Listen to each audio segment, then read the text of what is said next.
if you're listening, what happened for you as a child? Like, what part of you did you lose? And think about that, because like today, like if you don't go back and heal that and rewire the story around that belief, you're literally walking through your life only a part of your capability.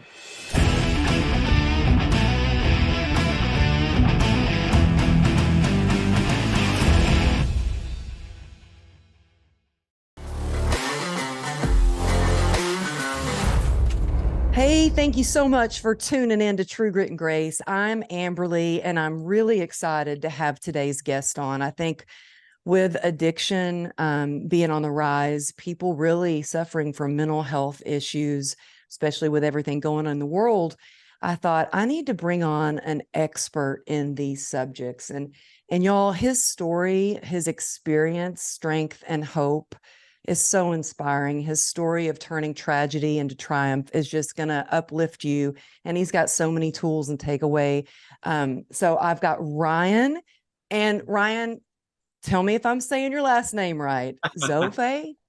You did amazing. Oh, good. I've got Ryan on the show, y'all. He is a mental health advocate, a speaker. He's got a brand new book that just came out called Unlikely Businessman. He helps entrepreneurs scale their businesses while working less, which is, I think, what all of us actually want. He is the founder of We Level Up. It's a treatment center offering personal development and addiction treatment, as well as he does his own events. And so I am so excited to talk about sobriety, forgiveness, leveling up, and so many other things, and your book. So Ryan, thank you so much for being on the show.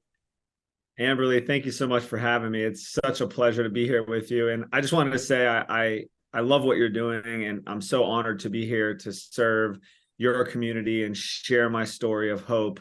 And again, thank you so much.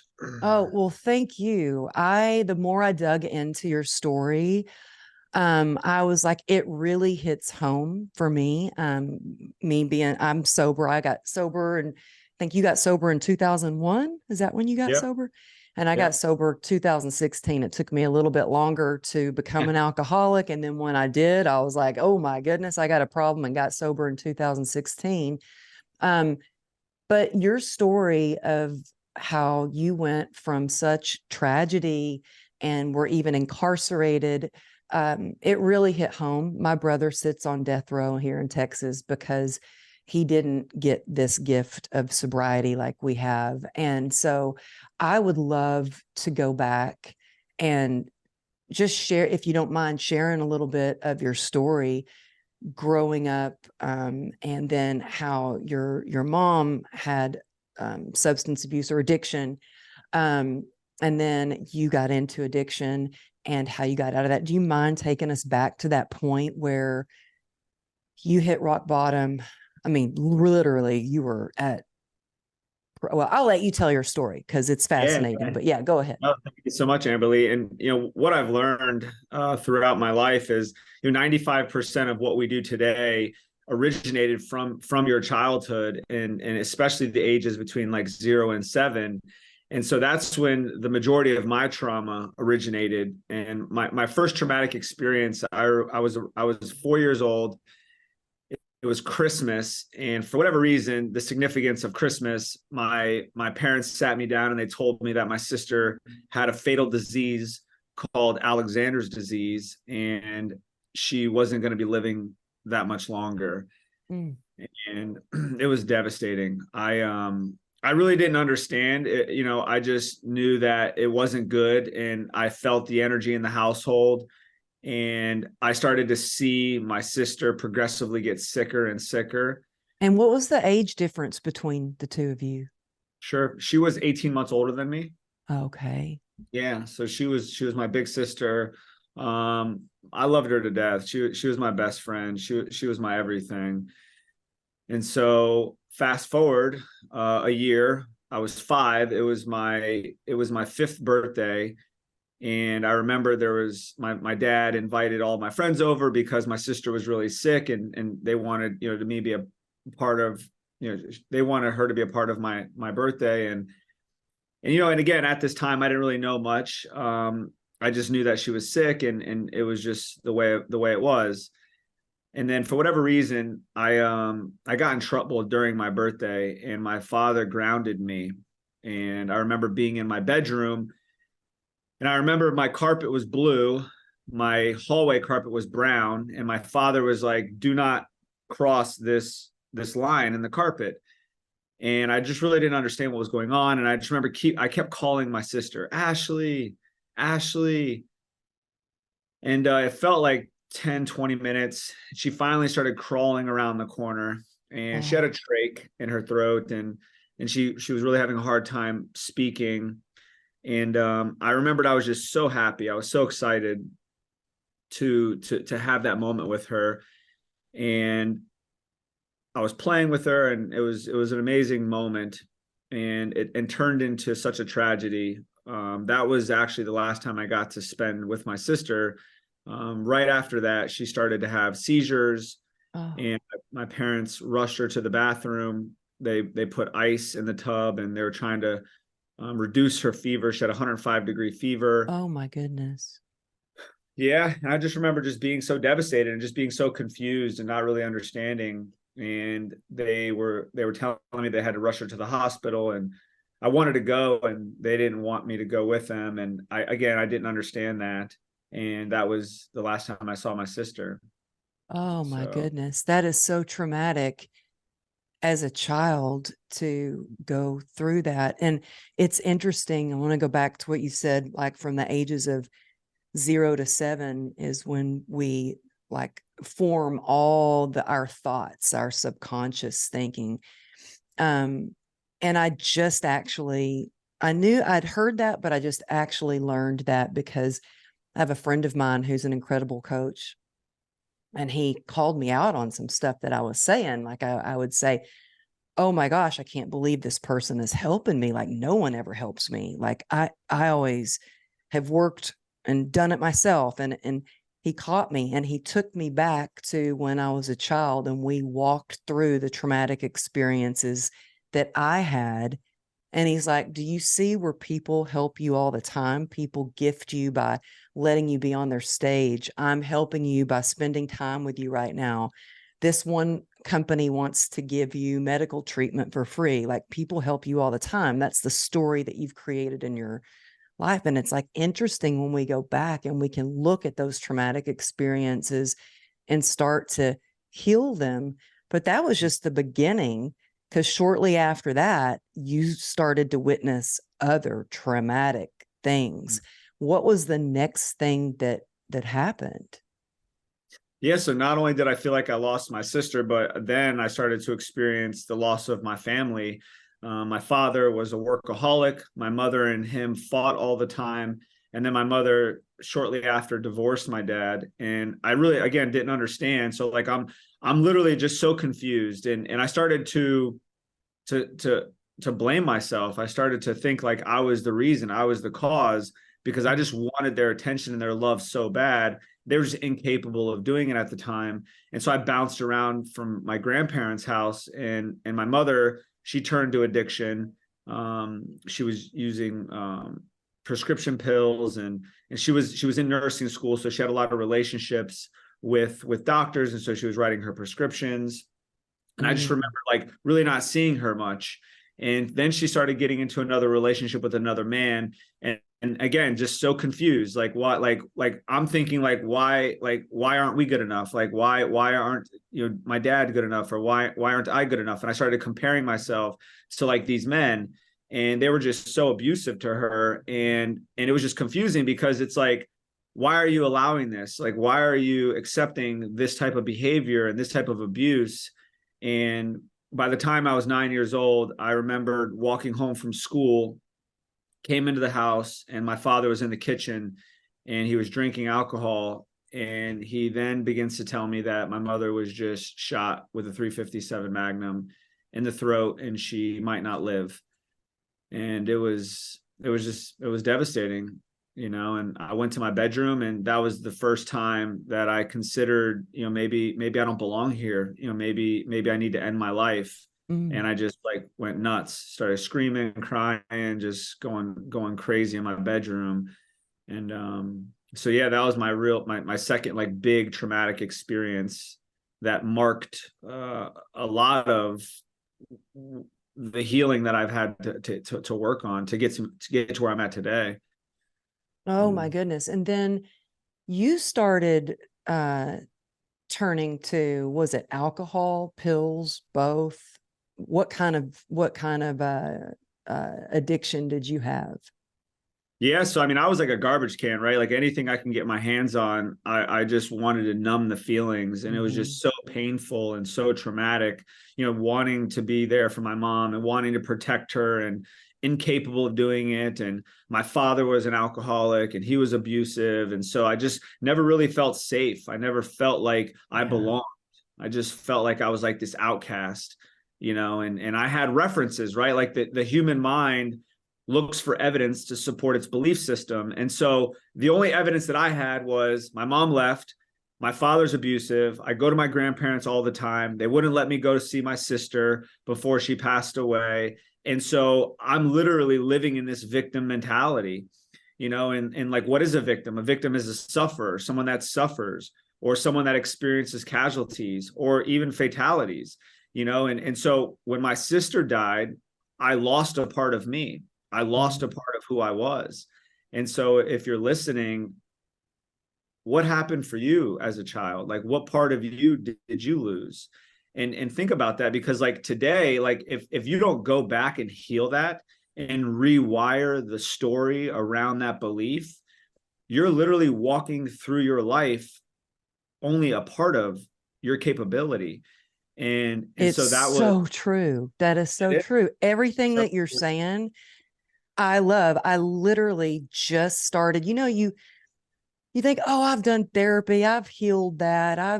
And I didn't realize that I was allowing things, trauma that happened to me as a kid, that I was still playing out that story. And I literally just 3 days ago started rewiring my brain, changing the neuroplasticity in my brain to think differently, to think that I am worthy of being loved, that I am worthy of being helped. And so, what I've been doing to change that, and I'm going to do it for 66 days, and I've actually got the book right here beside me, is I am writing down a whole page, whether it takes me 5 minutes or 20 minutes, a whole page every day of the things that I've done and accomplished that I'm proud of, whatever that is in my life that I'm proud of myself for, to try to change that thinking, because it all boils down to I didn't feel safe. I didn't get the help. So I felt like, okay, I'm not worthy of that help. And so what have you, well, I want to get to the part where you wake up out of a coma, because I've woken up out of a coma too. And it's like, I don't recommend it. It's not fun, but it changed your life.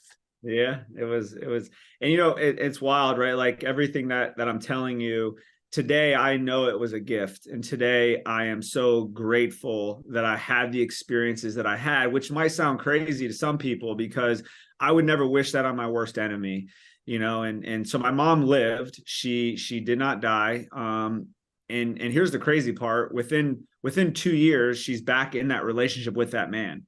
And so Wow. yeah, it's insane. So now it's like so confusing. So now like there's like this enmeshment, and like I'm like learning these beliefs of like you can treat somebody like absolute crap, and then it's okay. Like it's okay. You can still accept that. And so like I'm literally learning how to like accept crumbs in life.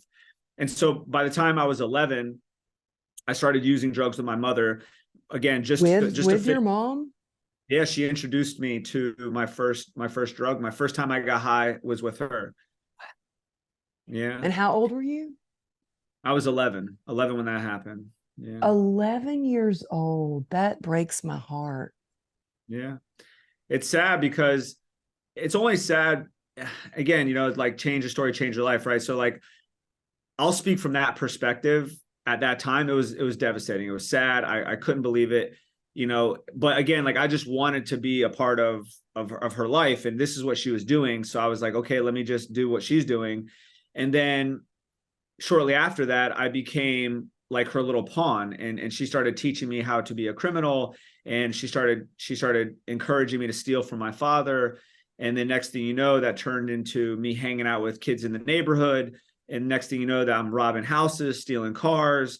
And the more successful I would be at bringing money home, she would praise me, and she would acknowledge me, and she would pretty like I would experience like this unconditional love, and for what I thought. So like I wanted to be the best criminal. I wanted to be the best son. So I would go do all these horrible things, and I would come back, and she would just be proud of me. So I was just like, okay, I knew what I was doing was wrong, but it was worth it for me because I just wanted her love, and I just wanted it so bad. Well, let And me ask you something. When you are, you said, I knew it was wrong. So when you're growing up and you're that young and you're looking to, a parent or an adult that you trust to give you guidance and tell you and teach you what's wrong and right, our own intuition and our guts always know, like, this can't be right. This can't be wrong. Did you, as a kid, learn to not trust your own gut? Because here you knew what you were doing wasn't right, but your mom is praising you, saying, good job, good son. Did you learn to not trust your gut? Or is that something that you, because I know I learned to kind of not trust my gut, and I've had to relearn how to trust my own intuition and gut. Were you in that position, or what did you learn from that? yeah, absolutely. I mean, there was definitely a time, like thinking back during that time, I just feel like I numbed it out, right? Like, and that was a big reason why I would use. I turned to drugs and alcohol because I hated who I was being, and I just needed to numb myself. So I was like, whatever, I'll just keep numbing myself. And at this point, the addiction was just spiraling out of control. It was just a part of life now. This was me being a victim to my environment. I was suffering. I was experiencing just real trauma day in and day out. And my addiction progressed, between the ages of 11 and 16. I ended up getting arrested. The first time I was arrested was I was 14 years old, and I had a handful of burglaries, a handful of grand theft autos, and I robbed Wow. a with a handgun. So I had a second degree felony at age 14. You robbed a what with a A handgun? convenience store with a handgun. Yeah. Dang. Yeah. Oh my gosh. So when you're that young, you go to juvie, Yeah. but after so many times, what do they end up doing with you? Well, so I did 2 years. I was in and out for 2 years. And then my addiction progressed where at this point I was 16 years old. And I remember this one day I was on the run because I violated, and I knew if I were to be arrested again, I was going to spend a significant amount of time in prison because of how many felonies I had, and the fact that I was getting older. And I remembered my best friend, Jonathan. It's funny, his birthday was actually yesterday. Um, and I remember walking on the road, and he looks at me and he says, he's like begging me to stop. He's like, Ryan, you have to stop. And I was just like, this is just my life. Like, I'm a street guy. Like, this is what it's going to be. This is my destiny. And he's like, you're going to be lucky to see 16. Mm. And I was just like, or he said something like, you're going to be lucky to live past 16 or something like that. Cause at the time I was 16, and I was just like, man, like, this is it. Like, this is my fate. Like, like I didn't really care. And then shortly after that, October 8th, 2001, I was up partying all weekend. I was in the front seat of my friend's passenger of his vehicle, and we were taking Xanax all weekend and partying and whatnot. And I just remembered like the it wasn't doing it anymore. Like the drugs weren't working. I wasn't feeling the high. I wasn't feeling what I was always looking for. And I just remember like taking a handful of pills, and next thing you know, he's in a high-speed chase. He's running from the cops. We flipped a car. I was pronounced dead at the scene. They trauma hawked me to the Delray Medical Center, which is here locally. And yeah, my life was over at that point. I didn't really know any better. Yeah, it was wild. And so when you were in a coma for like 3 days? So it's actually, I really don't know. I remember waking up like October 9th. Um, it's a little blurry. I don't really remember like the intake process. I don't really remember, how long I was in the hospital. I just remember like waking up and for whatever reason, just remembering October 9th. And that's when my sobriety date started, because, that's the last time I used. But then like the next memory I have, I was literally like laying down in the juvenile detention facility, like with my head down, and somebody slapped the table and was like, "Hey, it's lunchtime." And I woke up and I was like, "Holy crap, like how did I get here?" And I was so scared because like I knew at this point, like I'm done. Like there's nothing I can do. Like I am screwed. Like I have 21 felonies. I have a second-degree felony. The state attorney and the judge told me if I'm back into the courtroom, they're going to adjudicate me as an adult. I'm going to spend the rest of my time in state prison. So I thought I was done. I thought my life was over. Oh, wow. How long did you end up in there? So that stint, I did an additional 9 months. Oh my gosh. Yeah. And so I was released when I was 17, but thank God. So what was so significant about that time? That was the first time that I truly surrendered. That was the first time that I was like, okay, there's nothing I can do. Like I have to surrender. And my mother got sober at the time, which she gave me the greatest gift that I could have ever had, which is my sobriety. So although the one that caused so much damage actually was the one who saved me. And so she came into the detention center. She gave me my first big book of Alcoholics Anonymous. She said, read this. And she said, and start praying to God because he's the only one that's going to get you out of here. And that's what I did. Really? I started praying. Well, I was going to say, before this, did you have a relationship with God? Were you a Christian at this time, or was that your first experience of she brought you the big book and said, you better start praying to God? Were you a man of faith before that at all?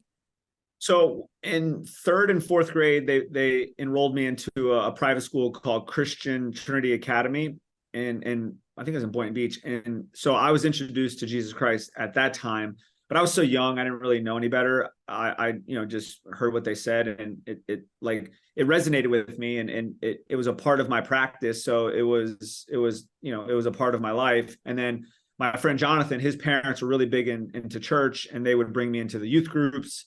And so I was exposed to youth groups and being around that environment. So I feel like I had a relationship with God. But that time in juvie was really when I saw the power of God and the power of miracles. And I truly believe Jesus walked on water because I've experienced stuff that would be similar to that. This being one of them, there was no reason why, like literally I had a guy in my dorm that had less charges than me that got adjudicated as adult, and he spent 25 years in prison. And Oh so, my gosh. yeah, I literally, and so I thought I was done because I remember he went to court to get sentenced, and he came back and he was crying. He was adjudicated as an adult, and he was looking at 25 to life. And I was like, I'm next. Like, this is it. Like, I'm gone. Like, my life is over. And I was in the courtroom, and the judge just, for whatever reason, gave me another chance. And Wow. so, Well, do you think it's because he could see the potential in you, that he could see that you were remorseful and that you wanted to change and you had dried out and in jail? Why do you think it was that he gave you another chance? sure. And so I would say that was probably the first time somebody saw something in me that I didn't see in myself, because I really don't know why.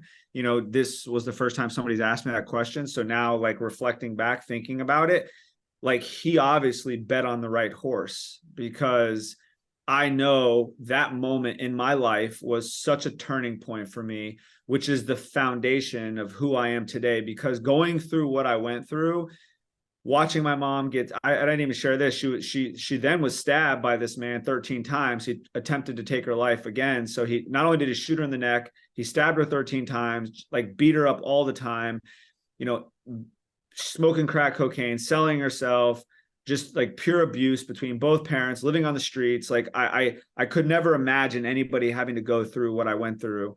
But I am so grateful because the man I am today was all created during that time. And so I am Mhm. so obsessed with helping people. I am so obsessed with being consistent and just waking up every day, like being the best version of myself possible. And so everything is energy, right? Like energy can't be created nor destroyed. And so those moments are my power source. Those moments are where I find the energy to get out of bed when I don't want to, or jump on a podcast when I don't want to, or step on stage and share my story when I don't want to, or go out and do social experiments. Like I go out and I feed the homeless. I take care of people on the streets. I hold signs and stand on the side of the road for hours and talk to people that are struggling with mental health illness. And so like I'm at a place in my life where I don't have to do that, but I don't ever want to forget where I came from. And so those are the things that allow me to remain teachable and to remain humble. And so again, like I'm just so blessed to have gone through what I went through, because I get to be here in this moment with you, sharing this message of hope. Because where I came from, people don't make it out. People don't make it. And I saw them. All my friends that I grew up with are dead or in prison. And the guys that I was in juvie with, they're probably just getting out right now. Oh my goodness. You truly are a miracle. And we have a saying, don't give up before the miracle. And you are such an example of that hope and a miracle. And I love all that you share on your social media. And actually, I was watching on Instagram. Y'all can follow him at Ryan Zofay. It's Zofay. You talking about forgiveness. And so you constantly share this message of sobriety and hope and recovery, all the things, but you also teach valuable lessons along the way. Can you share how you learned the power of forgiveness kind of the hard way with us? Yeah. And so fear prevents all of us from having the life that we want to have, or experiencing the joys, or even making decisions to better ourselves. And so fear is an illusion, right? Like the real definition of fear is real and present danger. So like if there's an alligator in front of you, clearly fear is intended to protect you. But 95% of people today, fear is preventing them from doing the things that they need to do, and it's all an illusion. And so for me, it's like, how do you find leverage? And so leverage is by giving something a meaning, right? Like our minds are meaning making mechanisms. And so what really helped me was, being in proximity of recovery and going to personal development seminars and learning from other people. But my own personal experiences have given me the leverage that I've needed to forgive, because I understand the only one that's in pain is me. The only one that's suffering by holding on to these resentments and this anger is me. And I was literally in church yesterday, and the sermon was, I hate you, but it's killing me, and that just resonates with me. And so my father and I, we got in a huge fight. It was in 2019, and this was probably the biggest knockdown, drag out fight we've ever had. And my father's a very, very like hard, thick-skinned, tough man, and he was very abusive to me. And he was always challenging me and never really acknowledging me or telling me I'm doing a good job. So like I feel like I always fought for his attention or fought for his love. And no matter what I did, he always said that he could do better. So like I was always competing with him. And so this one time we got in this huge fight, and I said some very, very, very hurtful things. And he was going through chemo for the second time. And he knew what he did was wrong. And I knew what I did was wrong. But I was like, I just needed a cooling off period. And so he texted me on a Friday, and he says, "Hey, Ryan, let's grab lunch tomorrow." And I didn't have anything to do.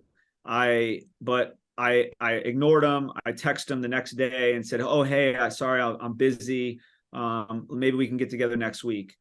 And knowing that that was not true, I was just avoiding him. And so that was a Friday. Tuesday, I'm laying in my bed. I wake up with like this pounding pain on my heart. I look at my phone, and I got a missed call from somebody. I didn't know who it was. The call happened again. I missed it. And then I get a text message.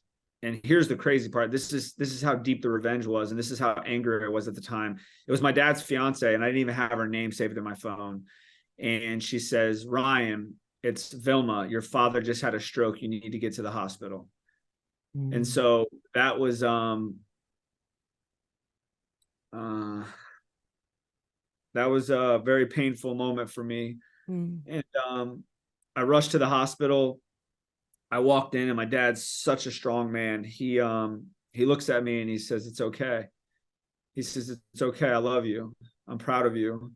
And that was the last time I got a chance to see my father, and I didn't really get a chance to say goodbye or to make amends. And so that moment is the moment that drove me to write a book, to start speaking on stage, to share my message, to do personal development seminars, to jump on podcasts, to show people that you can forgive. It doesn't matter how much pain you've been through. The only one that's suffering is the person holding on to the resentments. And so Mm-hmm. forgiveness is a big part of my journey, because and even if you're in a church, if you're a Christian, I mean, like, Jesus died on the cross, like his own people betrayed him, and there's such a power in the ability to just forgive somebody. And I actually just did that with my ex-girlfriend. She did some things that weren't so nice to me, and I just texted her a beautiful text this morning, and I was like, you know what, like, I forgive you. Like, I'm not going to hold on to this anymore. And it's so freeing when you're able to do that. Yeah. Well, let me ask you something. How did you learn to forgive yourself? Did you beat yourself up about meeting your dad and not being there for lunch with him? And if so, how did you learn to forgive yourself and give yourself grace? Sure. Yeah. And it's again, it's all the meaning that you give it. Right. And so what we focus on expands, what we focus on, we feel, and what we feel is the quality of our life. So the emotions that you're feeling on a daily basis are going to determine the quality of your life. So if I'm focusing on what I don't have or focusing on what I didn't do, then I'm going to experience disempowering emotions. Mm-hmm. But if I shift my focus and focus on the gift and focus on nothing in God's world happens by mistake, all of a sudden I'm going to experience joy and grace. And so I started to shift my focus. I started to ask myself a different question, and I started to give it a different meaning.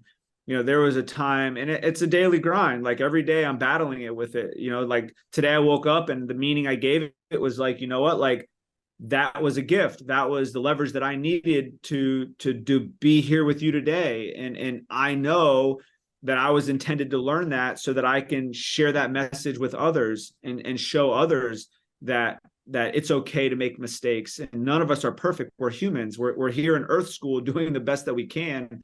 And Mm-hmm. so yeah, I've been able to just shift my focus and really just find the gift in all of it, because there truly is the gift. And so I've really conditioned myself to find the gift in everything.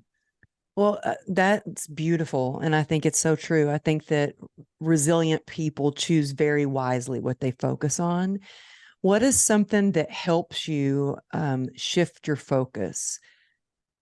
Is it, I know you said you conditioned yourself. Like, I know for me, gratitude really helps me shift Sure. my perspective and my focus. And and thank you also, Ryan, for saying that it's a daily grind. Like, it's something you didn't, you know, just get sober or become resilient or get through all this. And then every day is just a cakewalk, it's a walk through the park. It's like, thank you for saying that it's a daily grind, because there's so many people that think that I'm motivated all the time, or, I'm always inspired. And I really work on that. I get up extra early so I can do things like I told you. I've been writing things to try to change my mindset a little bit, but it's something daily that I work on. Gratitude helps me shift my thinking and my perspective. Is there a tool or a key or something that you do that helps you when you're having a hard time? Yeah, absolutely. And so I think the first thing that's important is to understand that 95% of what we do throughout our day is unconscious. It is true, right? Like, we don't 100%. even realize, like, I don't know if you're listening, you've ever been driving and you're like, Oh my gosh, how did I even get home? I don't even remember the way home. I was on autopilot.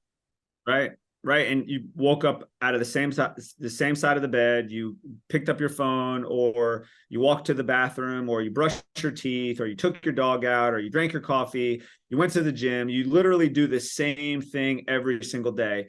And so the first thing is to understand that, because then what you'll start to realize is you're wasting so much time throughout your day.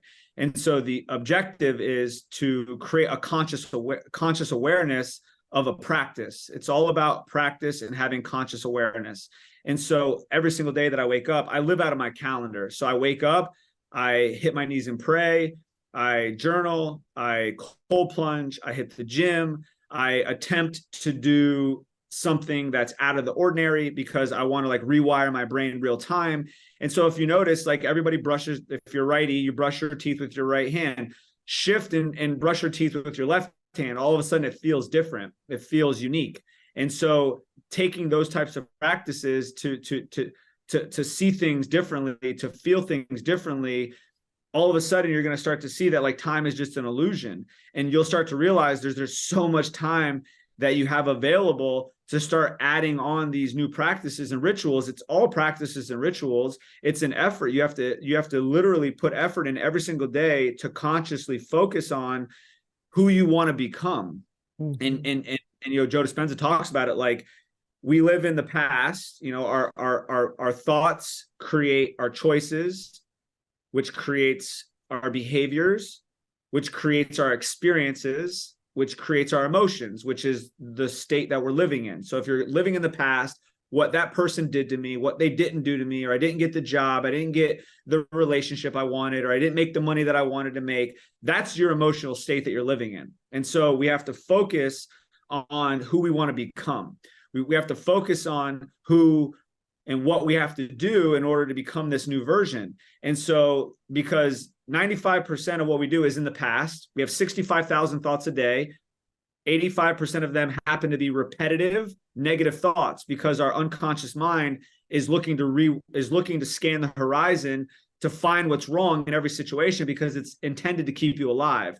And so understanding all of this, you have to be able to manipulate your mind. You want to create these strategies that trick your mind, because like if we closed our eyes right now and we started thinking about gratitude, and we started thinking about amazing experiences and relationships that we want to have, and thinking about like stepping on stage and becoming this unbelievable motivational speaker and transforming lives and saving millions of people and making millions of dollars and impacting all these people, all of a sudden I start to experience that. That's my experience. My emotions are aligned with my thoughts. My body doesn't know if it's real or fake.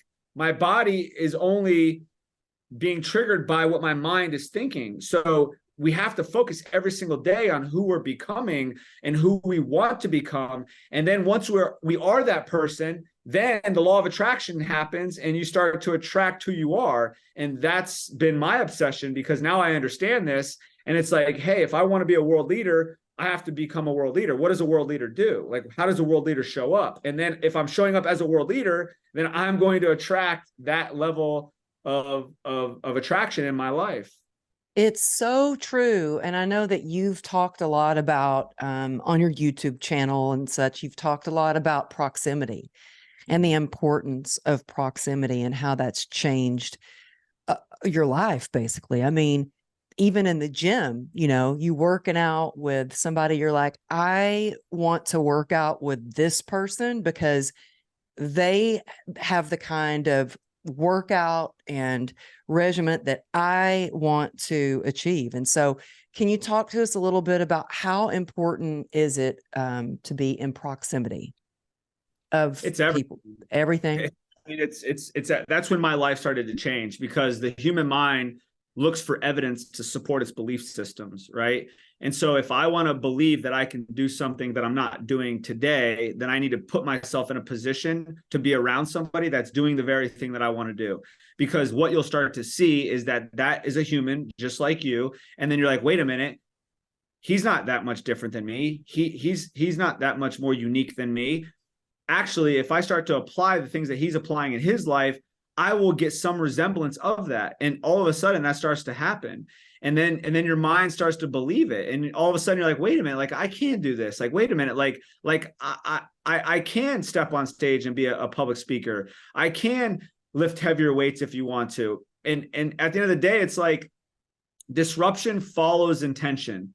And so when you're intentional with something, understand that disruption is going to follow. And so think of it like if you own a home, or you grew up in a home with your parents and you live there for 30 years, and all of a sudden your parents like, hey, I want to retire, we're going to move away, and they give you the house, and they're like, all right, here's this home, it's in your it's in the will, we're giving it to you, and the entire neighborhood is building all these new homes, and all of a sudden you're like, well, I want a new home.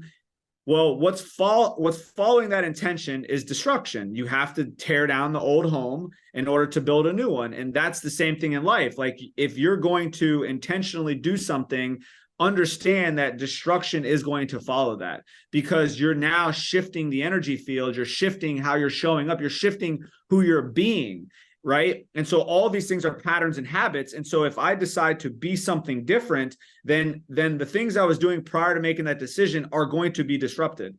Mm-hmm. And so that means relationships might change, because here's the thing. Let's say I go out party all the time and I have all these friends, and all of a sudden, you know, like, guys, I'm going to stop drinking and I'm going to start going to the gym. Well, guess what? Those friends are no longer going to be your friends, because they're not going to contribute to your growth. So that's disruption.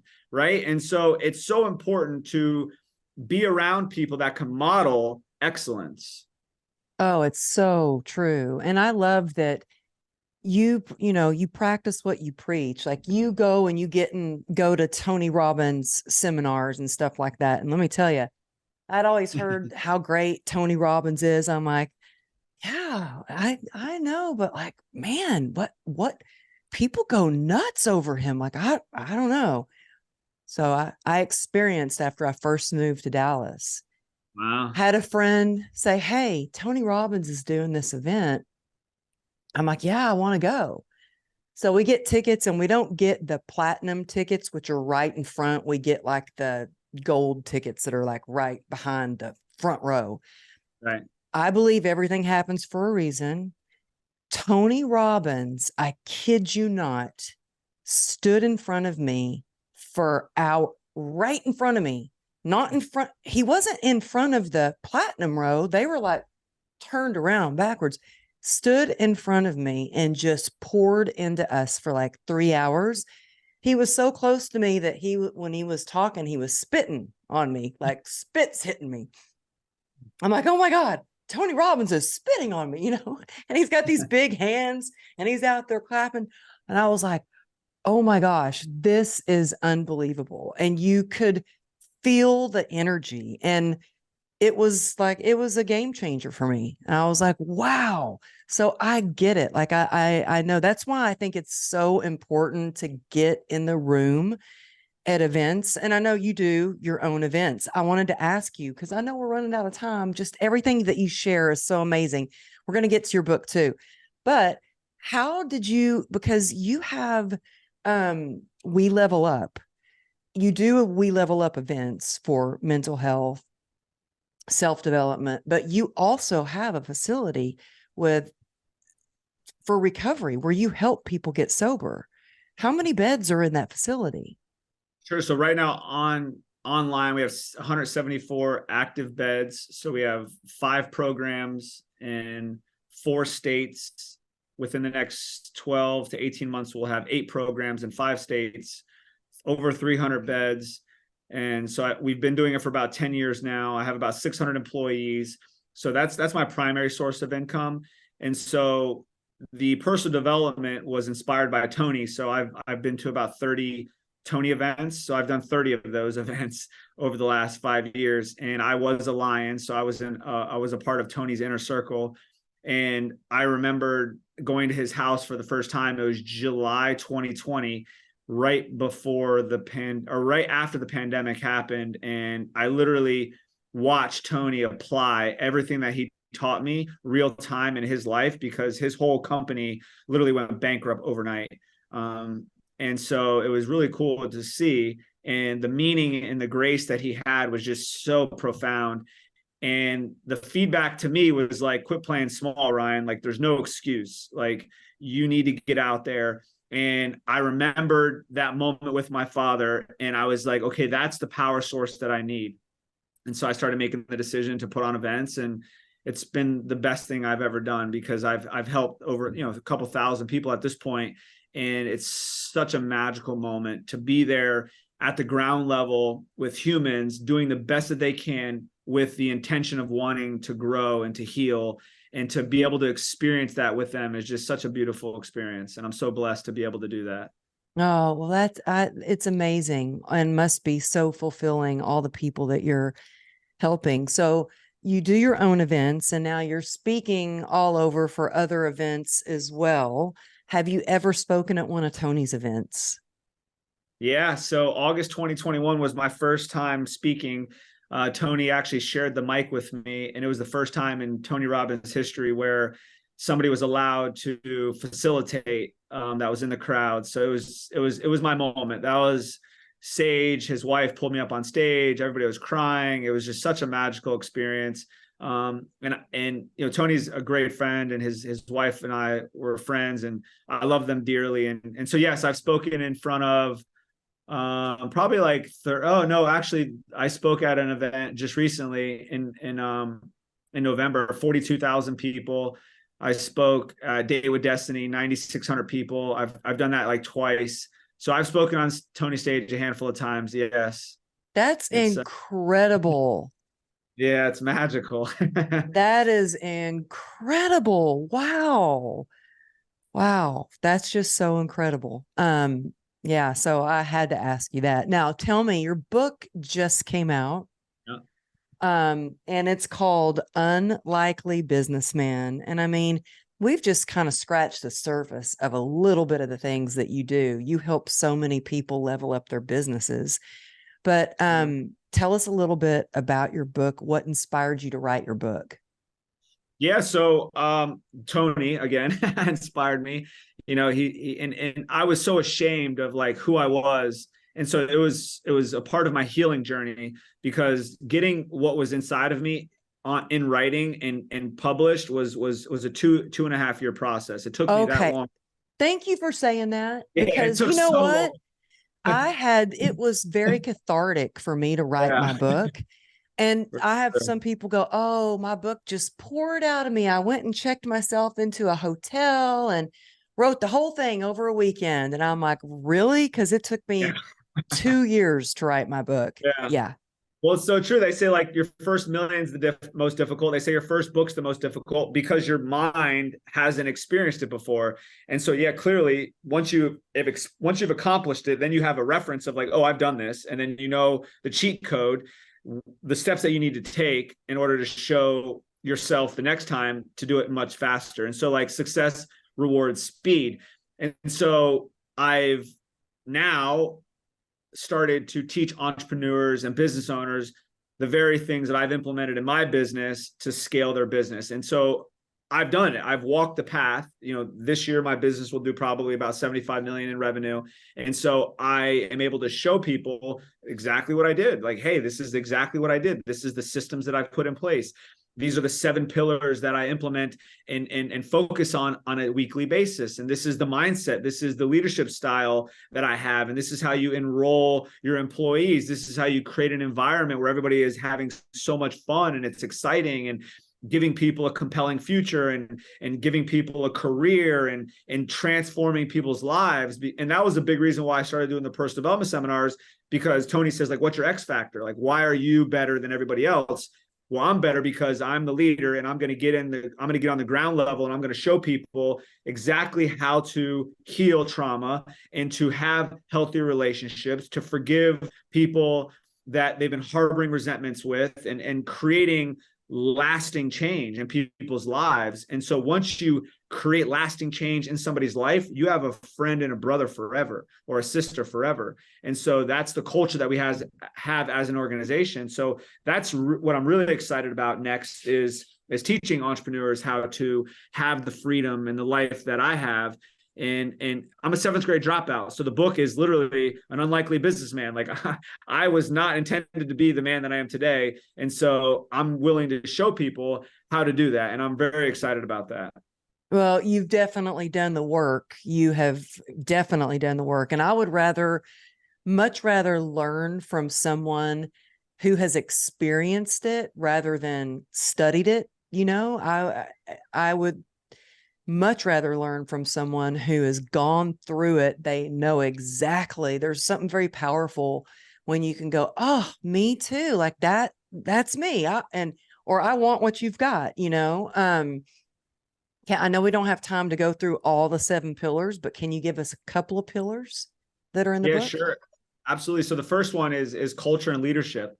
And so it's who you're being, right? And so like every single week I do trainings. So I train my staff and I show up and I am the change that they want and need to see. And so I have a servant leadership style and I teach servant leadership, and that style is leading by example. And so I'm not a guy that's going to get on stage and start preaching to you what I think you should do. I'm a guy that's going to get on stage and say, hey, this is how I do it. This is the practice that I live. And if you apply this practice in your life, you will have a life beyond your wildest dreams.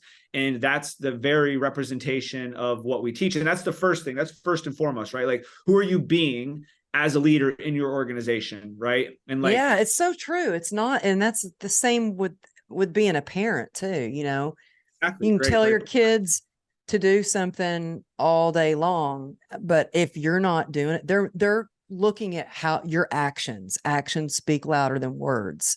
And 100%. so it's the same thing whether, you're a mom and you want some better leadership skills for your kids, or you run a big company and you want to be a better leader. So I love that you teach that. And what's the second one you were going to share? Sure. And so I'll tell you that. And so what you just mentioned, I think is just so important because like growing up for me, my parents would be like, hey, don't do that. But then they would do it. And so I was learning how to be manipulative, and I was out of alignment with integrity. And so integrity is so important for leadership. Your words have to align with your actions. And if your Mm-hmm. words align with your actions, then you're going to create a level of buy-in. You're going to create a level of authenticity that your people are going to want to march with you.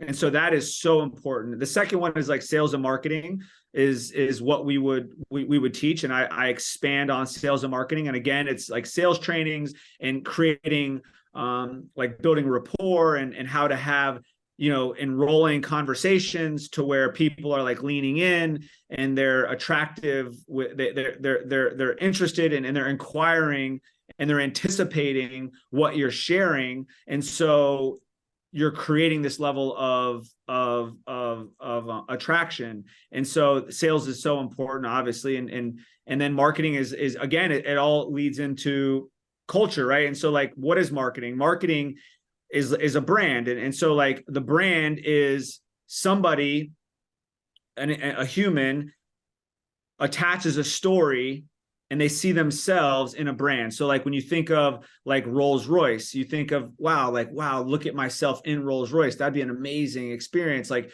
you start to play this tape and you start to have this experience. So Mm-hmm. teaching brand is like, what level of impact are you creating? How do you leave people feeling when they experience your brand? And so like when you think of like the best cell phone, you think of iPhone, because the experience that you have, the way you feel about it, how efficient it is, how user friendly it is. You can literally do everything you want from your iPhone, everything. And so that's the brand. So just really like expanding on all of those. And then, finances is so important because it's you have to know your numbers, right? Like I teach people how to make decisions based on optics, based on data, not based on speculation or based on theory. And so let's look at the scoreboard. What does the scoreboard say? The scoreboard doesn't lie, numbers don't lie. And so teaching people how to really create KPIs every time a business intersects with a relationship or an action, there's a KPI that needs to be created. So creating like a really robust KPI. So you literally are tracking every single thing that's happening in your business. And this is going to give you the ability to make real decisions based on optics, not based on speculation. Oh, that's so important. And I remember when I was doing my first big event, um, And I was talking to the web guy who was awesome, and he was helping me. We're trying to come up with a number for how much tickets would be. And he's like, well, how much does the event space cost? And I'm like, well, I hadn't thought about that. Oh, I hadn't thought about that. I learned so much because I was just like, I'm the kind that I'm like, yeah, I want to do an event and it's going to be so much fun. And we're going to have this speaker and that speaker. And then I was like, oh, you're so right. Numbers don't lie, because you definitely don't want to be left in the red, So that's so good. I can't wait to read your book.